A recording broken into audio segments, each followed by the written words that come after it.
नमस्कार दोस्तों, MPPSC pre test series का जो टेस्ट नंबर 1 है, जो 6 अप्रैल 2023 को मैंने करवाया था, तो उसकी व्याख्या देख लेते हैं। चलिए स्टार्ट करते हैं। पहला सवाल, संहिता के संकलनकर्ता कौन है? तो संहिता किसे कहते हैं? तो चारों वेदों को संहिता कहते हैं, ऋग्वेद, यजुर्वेद, सामवेद और अथर्ववेद। तो संहिता के संकलनकर्ता है वेद व्यास जी। चलिए अगला सवाल, गायत्री मंत्र का उल्लेख ऋग्वेद के किस मंडल में है? तो गायत्री मंत्र जो है ऋग्वेद के तीसरे मंडल में। अच्छा, तीसरा मंडल लिखा किसने था? तीसरा मंडल लिखा था विश्वामित्र ने। और जो गायत्री मंत्र सूर्य देवता सावित्री को समर्पित है।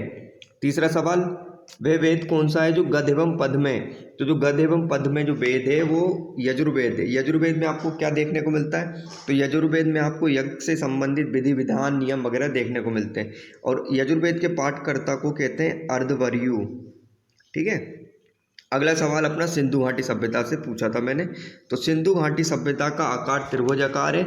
हाँ बिल्कुल है, क्योंकि सबसे पश्चिमी स्थल कौन सा? सूतकांगेडोर, उत्तर में मांडा चिनाब नदी के किनारे, पूर्व में आलमगीरपुर और दक्षिण में दायमाबाद है। तो कुछ इस तरीके से इसका मैप बनता है। ठीक है, इस तरीके से इसका मैप बनता है। तो क्या होगा? अपना त्रिभुजाकार है। अगला सवाल, सिंधु सभ्यता का सबसे पश्चिमी स्थल आलमगीरपुर है। गलत, सबसे पश्चिमी स्थल क्या है? सूतकांगेडोर। और अगला है, सिंधु सभ्यता की खोज दयाराम साहनी ने की थी। बिल्कुल की थी, सन 1921 में दयाराम साहनी ने सिंधु घाटी सभ्यता की खोज करी थी। तो पहला और तीसरा सही है। तो इसका आंसर क्या होगा? डी होगा, 1 और 3 सही है। पांचवा सवाल है, भारतीय संगीत का जनक किस ग्रंथ को कहा जाता है? तो भारतीय संगीत का जनक सामवेद को कहा जाता है। इसके पाठकर्ता को हम क्या कहते हैं? उद्रात। चलिए अगला सवाल, 6वीं शताब्दी पूर्व जो दो भारत में धर्म उभरे थे, जैन धर्म और बौद्ध धर्म से। तो निम्नलिखित कथनों पर विचार करें। जैन धर्म में ईश्वर की मान्यता नहीं है, बिल्कुल नहीं है। ये ईश्वर में विश्वास नहीं करते थे, वेदों में भी यकीन नहीं करते थे। जैन धर्म में आत्मा की मान्यता हाँ है। जैन धर्म का पुनर्जन्म और कर्मवाद में विश्वास है, बिल्कुल है। ठीक है। और जो जैन और बौद्ध में एक बड़ा अंतर है वो ये है कि जैन धर्म आत्मा को मानता है और बौद्ध धर्म आत्मा को नहीं मानता। तो इसमें से क्या होगा? इसमें पूछा उनसे कौन सा कथन असत्य? सभी सही कथन है, तो इसका आंसर होगा डी, इनमें से कोई नहीं। अगला देखते हैं 7वां सवाल, उत्तर वैदिक काल में वेकनॉट किसे कहा जाता था? तो उत्तर वैदिक काल में वेकनॉट उन्हें कहते थे जो बैंक की तरह काम करते थे, ऋण देकर ब्याज लेने वाला व्यक्ति। तो 7 का आंसर क्या होगा? डी। 8वां सवाल है, किस चीनी यात्री ने अपने यात्रा वृत्तांत में मध्य प्रदेश का समाज का वर्णन करा? तो जो फाहियान था, कहाँ गया फाहियान? सी, फाहियान था जो उसने मध्य प्रदेश आया था और मध्य प्रदेश की जलवायु को दुनिया की सर्वश्रेष्ठ जलवायु बताया था। 9वां सवाल है, दशराग युद्ध का वर्णन ऋग्वेद के किस मंडल में? तो दशराग युद्ध का वर्णन ऋग्वेद के 7वें मंडल में। और दशराग युद्ध किस किस के बीच हुआ था? तो रावी नदी के तट पर सुदास वर्सेस 10 जनों के मध्य हुआ था, जिसमें सुदास जीत गया था। 10वां सवाल महावीर स्वामी से संबंधित है। महावीर स्वामी जैन धर्म के संस्थापक थे, बिल्कुल गलत है। महावीर स्वामी जैन धर्म के 24वें तीर्थंकर थे और पहले जो तीर्थंकर थे ऋषभदेव थे और उन्होंने ही जैन धर्म की स्थापना करी थी। दूसरा, महावीर स्वामी ने 12 वर्ष की तपस्या के बाद ऋजुपालिका नदी के तट पर ज्ञान की प्राप्ति की थी, सही बात है। महावीर स्वामी पुनर्जन्म और कर्मवाद में विश्वास करते थे और आत्मा में भी विश्वास करते थे। महावीर के प्रथम अनुयायी जामिल थे, बिल्कुल थे। चलिए आगे बढ़ते हैं। 11वां सवाल, कृष्ण का उल्लेख सर्वप्रथम किस ग्रंथ में मिलता है? तो कृष्ण भगवान का सर्वप्रथम जो उल्लेख मिलता है हमें छांदोग उपनिषद में मिलता है। 12वां सवाल, महात्मा बुद्ध के जीवन काल की किस घटना का संबंध धर्म चक्र परिवर्तन से है? तो महात्मा बुद्ध ने जब पहली बार सारनाथ में अपना उपदेश दिया था तो उसे हम धर्म चक्र परिवर्तन कहते हैं। गृह त्याग को बोलते हैं महाभिनिष्क्रमण और ज्ञान प्राप्ति को बोलते हैं हम संबोधि और मृत्यु को कहते हैं महापरिनिर्वाण। आगे बढ़ते हैं 13वां सवाल, सिंधु घाटी सभ्यता की मोहरों पर आपको कौन से वृक्ष की आकृति मिलेगी? तो सिंधु घाटी सभ्यता की मोहरों पर हमें मिलते हैं पीपल। ठीक है, पीपल के वृक्ष मिलते हैं। और जो सिंधु घाटी सभ्यता थी मात्र सत्तात्मक वो थी और सिंधु घाटी सभ्यता में हमें मंदिर के साक्ष्य नहीं मिलते हैं। ठीक है। फिर अगला है, कौटिल्य के अर्थशास्त्र से हमें किस काल की जानकारी मिलती है? तो कौटिल्य जो थे चंद्रगुप्त मौर्य के प्रधानमंत्री थे, तो किस काल की जानकारी मिलेगी उसमें हमें? मौर्य काल की। अगला है, किस अभिलेख से किस अभिलेख से रेशम बुनकरों की जानकारी मिलती है? तो मध्य प्रदेश में स्थित मंदसौर अभिलेख से हमें रेशम बुनकरों की जानकारी मिलती है।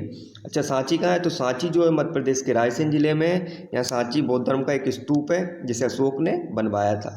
16वां सवाल है, संस्कृत भाषा का प्रथम ऐतिहासिक ग्रंथ कौन सा है? तो संस्कृत भाषा का पहला ऐतिहासिक ग्रंथ जो था वो राजतरंगिणी था।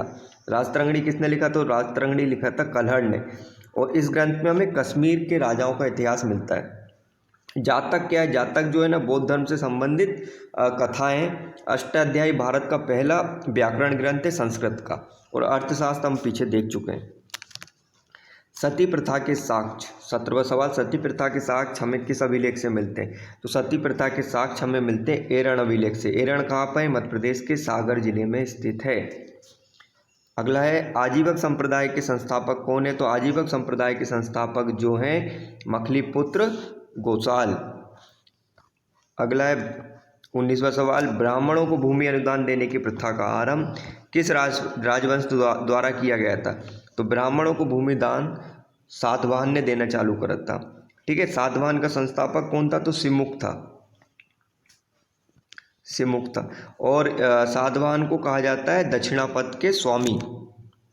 20वां सवाल, संस्कृत भाषा का प्रथम व्याकरण ग्रंथ कौन सा है? तो संस्कृत भाषा का पहला व्याकरण ग्रंथ था अष्टाध्यायी। अष्टाध्यायी के लेखक कौन थे? पाणिनि। ठीक है, अगला सवाल देखते हैं, रेशम बुनकरों की रेशम मार्ग पर भारत के किस साम्राज्य का वर्चस्व था? तो रेशम मार्ग कहाँ होता है? मतलब यहाँ जम्मू कश्मीर से ऊपर तिब्बत और चीन को जोड़ता है। तो यहाँ तक जो था वो कनिष्क जो था उसका कब्जा था। और कनिष्क ने यहाँ पर रेशम मार्ग की सुरक्षा का प्रबंध करा। तो कनिष्क किस वंश का शासक था? तो कनिष्क था कुषाण वंश का। आगे बढ़ते हैं, शुंग वंश का संस्थापक कौन था? तो शुंग वंश का संस्थापक था पुष्पमित्र शुंग। पुष्पमित्र शुंग था। और इसने किसको हराकर? तो वो अपने बृहदत्त को हरा के इसने शुंग वंश की स्थापना करी थी। बृहदत्त जो था मौर्य वंश का शासक था। आगे देखते हैं, निम्नलिखित कथनों पर विचार करें। उपनिषदों की कुल संख्या 108 है। बिल्कुल 108 है। और पुराण कितनी है भैया? कमेंट करके बताओ मुझे पुराण की संख्या टोटल कितनी है। जावलो उपनिषद में चारों आश्रम का उल्लेख मिलता है। हाँ, चारों आश्रमों का उल्लेख जावलो उपनिषद में मिलता है।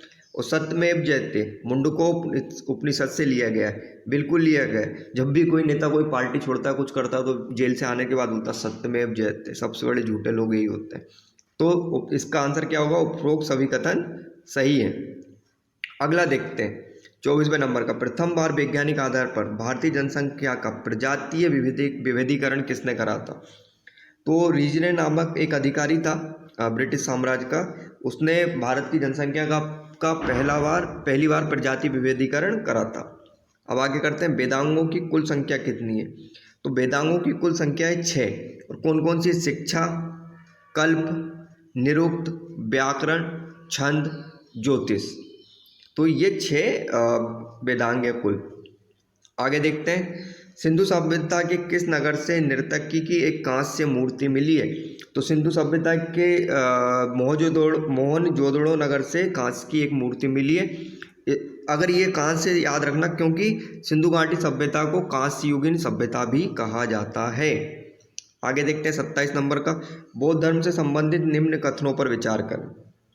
पहला, चतुर्थ बौद्ध संगति कनिष्क के शासनकाल में हुई थी। हाँ, हुई थी। और ये कहाँ पर हुई थी? चौथी बौद्ध संगति कश्मीर में हुई थी। और इसी संगति के बाद बौद्ध धर्म 2 संप्रदाय में बढ़ गए। एक कहलाया महायान और दूसरा कहलाया हीनयान। ठीक है, आगे देखते हैं। फिर है सेकंड वाला, क्या दे रखा उन्होंने? बौद्ध धर्म के त्रिरत्न है, सम्यक दर्शन, सम्यक ज्ञान, सम्यक आचरण। ये गलत है। ये जो तीनों बातें हैं, त्रिरत्न है, ये जैन धर्म की है। बौद्ध धर्म के 3 रत्न में क्या आएगा? बौद्ध, धम्म और संघ, ये 3 कहलाएंगे। तो क्या इसमें आएगा? केवल एक सही है। 28वें नंबर की बात करते हैं, अशोक के अभिलेखों को पढ़ने में पहली बार सफलता किसे मिली थी? तो अशोक के जो अशोक का अभिलेख सबसे पहले पढ़ा था, उनका नाम था जेम्स प्रिंसेप। तो जेम्स प्रिंसेप। 29वां सवाल, मौर्य वंश का अंतिम शासक कौन था? तो मौर्य वंश का अंतिम शासक अभी मैंने बताया था बृहदत्ता। D answer. इसी को निपटाकर पुष्यमित्र शुंग ने ब्राह्मण वंश की स्थापना करी थी, जिसे शुंग वंश कहा गया। आगे देखते हैं, मौर्य काल में आदेव मात्रक से क्या तात्पर्य? तो मौर्य काल में क्या होता था, ऐसी भूमि जिस पर बिना बरसात के, बिना बारिश के, बिना पानी के अच्छी खासी खेती होती थी, उसे आदेव मात्रक कहा जाता था। तो इसका आंसर क्या होगा? सी। आगे देखते हैं, निम्न में से कौन सा शासक प्रत्येक 5वें वर्ष प्रयाग में एक धार्मिक सम्मेलन का आयोजन करता था? तो जो हर्षवर्धन था वो हर 5वें वर्ष क्या करता था, एक धार्मिक सम्मेलन आयोजन करता था, वर्तमान महाकुंभ की तरह। और ये कौन से धार्मिक सम्मेलन में पहुंचा? तो छठे धार्मिक सम्मेलन में इसने अपनी उपस्थिति दर्ज करवाई थी। और हर्षवर्धन के काल में एक हुएनसांग करके यात्री था, वो इसके काल में दरबार में आया था। आगे देखते हैं, अशोक के किस शिलालेख में कलिंग युद्ध का वर्णन मिलता है?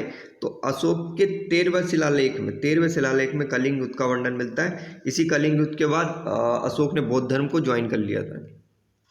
33वां सवाल, किस ग्रंथ से हमें 16 महाजनपदों की जानकारी मिलती है? तो जो भगवती सूत्र और अगुंतुर निकाय, इन दोनों से 16 महाजनपदों की जानकारी मिलती है। अगुंतुर निकाय बौद्ध धर्म से संबंधित है और भगवती सूत्र जैन धर्म से संबंधित ग्रंथ है। और जो छांदोग्य उपनिषद था, हमने देखा था कृष्ण भगवान की सर्वप्रथम जानकारी वहाँ से मिलती है। फिर देखते हैं, हड़प्पा सभ्यता का संबंध मानव इतिहास के किस युग से? तो हड़प्पा सभ्यता का संबंध कांस्य युगीन सभ्यता से, क्योंकि ये कांसा का यूज़ करते हैं। आगे चल के जो वैदिक काल आएगा उसमें लोहो का यूज़ किया जाएगा, तो उसे क्या कहेंगे? लोह युगीन सभ्यता, वैदिक काल को। फिर मौर्य काल में सीता भूमि किसे कहते थे? तो ऐसी भूमि जिससे राजकीय आय प्राप्त होती थी उसे सीता भूमि कहा जाता था। आगे बढ़ते हैं, 36वें नंबर का सवाल, मौर्यकालीन किस अभिलेख से हमें अकाल की जानकारी मिलती है? तो अकाल की जानकारी हमें बांग्लादेश में स्थित शाहघोरा अभिलेख से मिलती है। बुरजोम से हमें क्या मिलता है? बुरजोम से हमें गर्तावास मिलते हैं, मतलब गर्त में गड़े हुए, मतलब यहाँ पे गर्तावास मिले हैं। भीतरी स्तंभ लेख से जो मिला था हमें, मतलब हूणों की आक्रमण की जानकारी का सर्वप्रथम अभिलेख इसी से मिलता है। 37वां सवाल, किस मौर्यकालीन सम्राट ने सीरियाई नरेश से अंजीर, शराब, दार्शनिक भारत भेजने का आग्रह किया था? तो जो बिंदुसार था मौर्यकालीन सम्राट, उसने सीरियाई नरेश से अंजीर, शराब और दार्शनिक बुलाए थे। अगला है 38वां सवाल, निम्न में से कौन से 3 वेद को वेदत्रयी कहलाते हैं? तो जो शुरुआती वेद थे, मतलब ऋग्वेद, सामवेद, यजुर्वेद, ये तीनों को वेदत्रयी कहते हैं। अथर्ववेद को वेदत्रयी में नहीं लिया जाता है। तो इसका आंसर क्या होगा? ऋग्वेद, सामवेद और अथर्ववेद। ऋग्वेद, सामवेद और यजुर्वेद, ए। आगे बढ़ते हैं, 39वां, भारत का नेपोलियन किसे कहा जाता है? तो भारत का नेपोलियन कहते हैं समुद्रगुप्त को। क्यों? क्योंकि इसने जो मतलब भारत विजय का प्लान बनाया था, उसके कारण इसे भारत का नेपोलियन कहा जाता है। कनिष्क का राजवेद कौन था? तो जो कनिष्क था कुषाणवंशी शासक, इसका राजवेद था चरक था। पतंजलि ने योग दर्शन दिया था। सुश्रुत चिकित्सक था। और नागार्जुन को भारत का आइंस्टीन कहा जाता है। इसकी पुस्तक थी माध्यमिक सूत्र। इसके अंदर इसने सापेक्षिकता का सिद्धांत दिया था। 41वां सवाल, चारों वर्णों का उल्लेख ऋग्वेद के किस मंडल में मिलता है? तो चारों वर्णों का ऋग्वेद के 10वें मंडल में हमें 4 वर्ण मिलते हैं। 4 वर्ण कौन से? ब्राह्मण, क्षत्रिय, शूद्र और वैश्य। 42वां सवाल, चीनी यात्री फायान किस राजा के शासनकाल में आया था? तो चीनी यात्री फायान चंद्रगुप्त द्वितीय के शासनकाल में भारत आया था। अगला है, नालंदा विश्वविद्यालय का संस्थापक कौन है? तो नालंदा विश्वविद्यालय का संस्थापक था कुमारगुप्त था। तो 44वां, दस कुमार चरित्रम की रचना किसकी रचना है? इसका लेखक कौन है दस कुमार चरित्र का? तो दस कुमार चरित्र जो है दंडी की रचना थी। 45वां, त्रिपिटक पुस्तक का संबंध किस धर्म से? तो त्रिपिटक जो है बौद्ध धर्म से संबंधित है, जिसमें कौन कौन से आ जाएंगे? सूक्त पिटक, अभिधम पिटक और विनय पिटक, ये 3 त्रिपिटक होते हैं। 46वां, बौद्ध धर्म के लिए प्रसिद्ध विक्रमशिला विश्वविद्यालय की स्थापना किसने करी थी? तो विक्रमशिला विश्वविद्यालय की स्थापना करी थी धर्मपाल ने। धर्मपाल ने करी थी। 47वां टॉलमी फिडेल्पस का राजदूत डायोनिसिस किसके शासनकाल में आया था? तो डायोनिसिस आया था सम्राट अशोक के शासनकाल में। इसको ऐसे याद रखना था, कलिंग के युद्ध के बाद क्या हुआ, इसका हृदय परिवर्तन हुआ।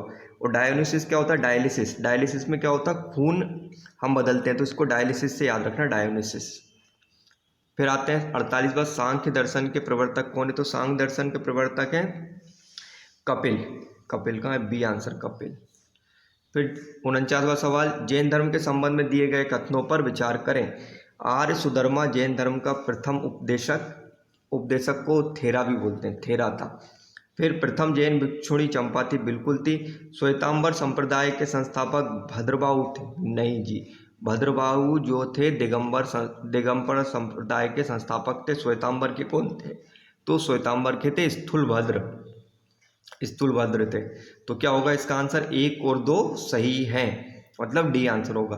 फिर 50वां सवाल, ऋग्वेद में सर्वाधिक बार उल्लेखित नदी कौन सी है? तो ऋग्वेद में सर्वाधिक बार उल्लेखित नदी सिंधु नदी है, और ऋग्वेद में सबसे पवित्र नदी जो है वो सरस्वती नदी है।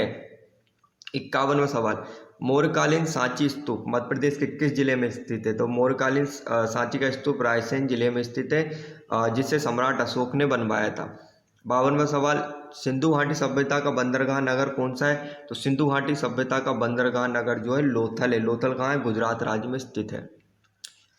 आज के लिए बस इतना ही। इसकी नेक्स्ट वीडियो मैं शाम तक अपलोड कर दूंगा। Thank you very much. और वीडियो